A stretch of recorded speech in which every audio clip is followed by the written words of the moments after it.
जय जगन्नाथ, जय जगन्नाथ, जय जगन्नाथ। प्रिय श्रोता बंधु,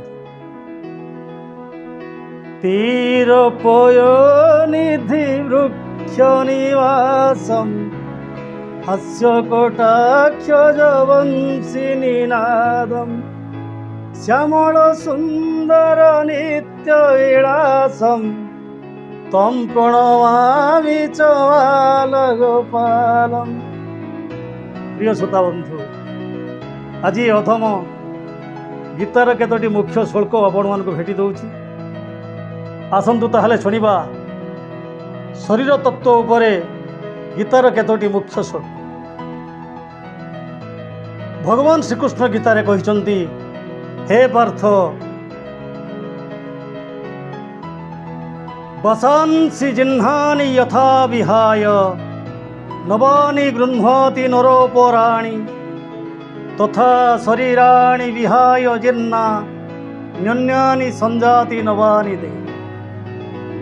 वसांसि जिह्नानि यथा विहाय नवानि गृह्णाति नरोपराणि तथा शरीराणि विहाय जिह्ना न्यन्यानि संजाति नवानि दे। हे पार्थ, मनीष पुराणा लुगा बदलई नुआ लुगा पिंधिला भली ए आत्मा पुराणा घट छाड़ी नुआ घटरे आश्रय। घट परिवर्तन करवा हूँ आत्मार धर्म। ये शरीर सिना पुराणा हो जाए किंतु आत्मा हूँ अविनाशी। जो कि पुणी परवर्ती श्लोक से परम ब्रह्म परम पुरुष श्रीकृष्ण अर्जुन को कहिछंती, हे पार्थ, नैनम छिंदन्ति शस्त्राणि नैनम दहति पावकः न चैनम क्लेद्योन्त्यापो न शोषयति मारुतः। नैनम छिंदन्ति शस्त्राणि, ये आत्मा अस्त्र मरे ना, शस्त्र मरे ना।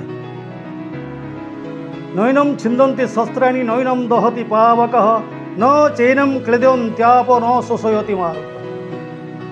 जल रे बुड़े नाही, अग्नि रे पुड़े नाही। ये आत्मा हूँ अविनाशी। आत्मार मृत्यु नाही। केवल पूर्वार्जित कर्म अनुसारे प्राणी ये शरीर धारण करे। निजर पूर्वार्जित कर्म एबेर कर्म ये सब के हिसाब किताब करी ता आयुष ता कर्म ता कार्यकाल निर्धारित करी थांती स्वयं परम ब्रह्म परम पुरुष। ये शरीर सिना मृत्यु अच्छी किंतु आत्मार मृत्यु नहीं। जय जगन्नाथ, जय जगन्नाथ, जय जगन्नाथ।